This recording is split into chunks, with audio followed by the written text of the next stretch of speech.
US President Donald Trump is cranking up the heat on trade relations, moving forward with 25% tariffs on goods imported from Canada and Mexico. In his latest move, Trump announced that time had run out for reaching a deal and tariffs are set to go into effect immediately. That's on Tuesday. But that's not all. An additional 10% tariff on Chinese imports is expected to roll out soon, pushing all three of America's top trading partners into a perfect storm of higher trade barriers.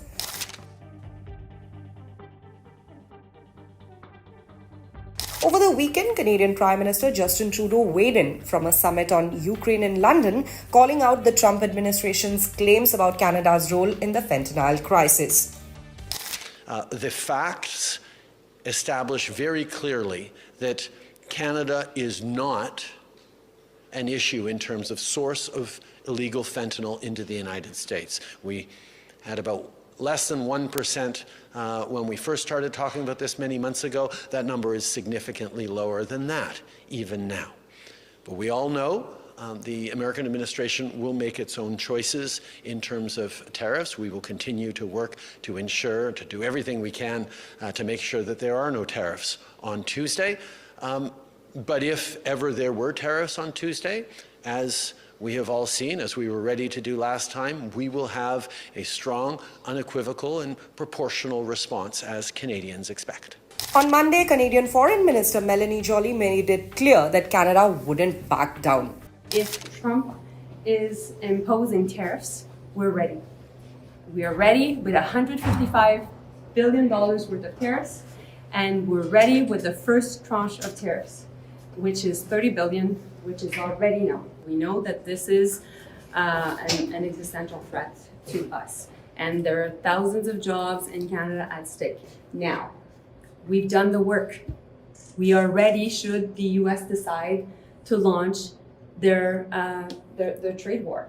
We will be ready. We are not looking for this. We're not seeking this. But at the same time, let's all remember, when President Trump is talking about imposing tariffs, it must be linked to what's going on at the border, because he has an executive order that is linked to the fact that there is a national security crisis. And so we know that's not the case at the border.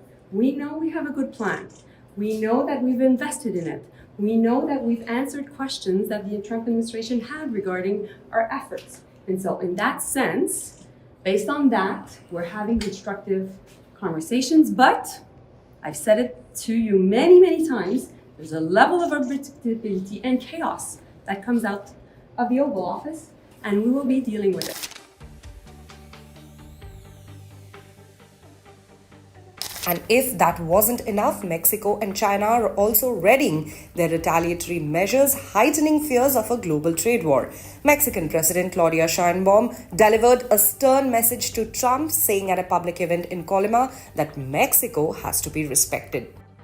Las reuniones en Estados Unidos estuvieron muy bien. Hay comunicación permanente con las distintas áreas, tanto seguridad como comercio, y vamos a esperar qué pasa. En esto hay que tener temple, serenidad y paciencia.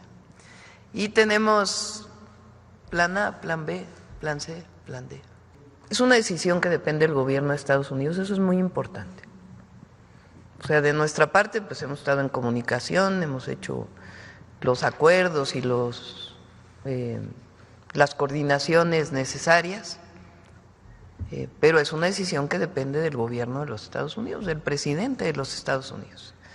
Entonces, cualquiera que sea esta decisión, pues nosotros también tomaremos nuestras decisiones. Y hay plan, y hay unidad en México, eso nos fortalece mucho, mucho. Across the Pacific, China isn't backing down either. The Chinese government has vowed to retaliate against the US tariffs, particularly the new 10% tariffs on Chinese imports set to take effect on the 4th of March. The added 10% brings the total tariff on Chinese goods to 20% following Trump's frustration over China's handling of fentanyl flaws. The Chinese Commerce Ministry fired back, accusing the US of trying to shift the blame and undermining the stability of global industrial and supply chains.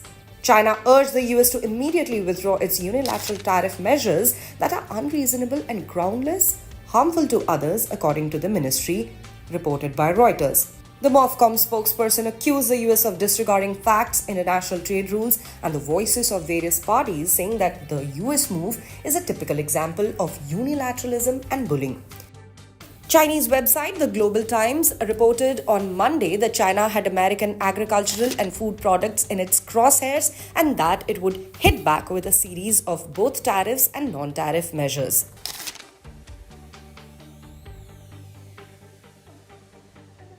And it's not just Canada, Mexico, and China that are in Trump's crosshairs. The US president is also pushing forward with a 25% tariff on all steel and aluminum imports, which is set to hit on the 12th of March. Additionally, Trump has threatened to impose reciprocal tariffs on individual countries, including a potential 25% tariff on the European Union. With all these escalating tensions, it's clear that trade wars are heating up across the globe. Whether Trump's strategy will ultimately pay off or backfire remains to be seen, but one thing is certain: the global economy is bracing for impact. As countries across the world prepare their retaliations, it looks like trade relations are about to get a lot more complicated. Stay tuned to the official YouTube channel of the Indian Express, because this is just the beginning of what could be a global trade war.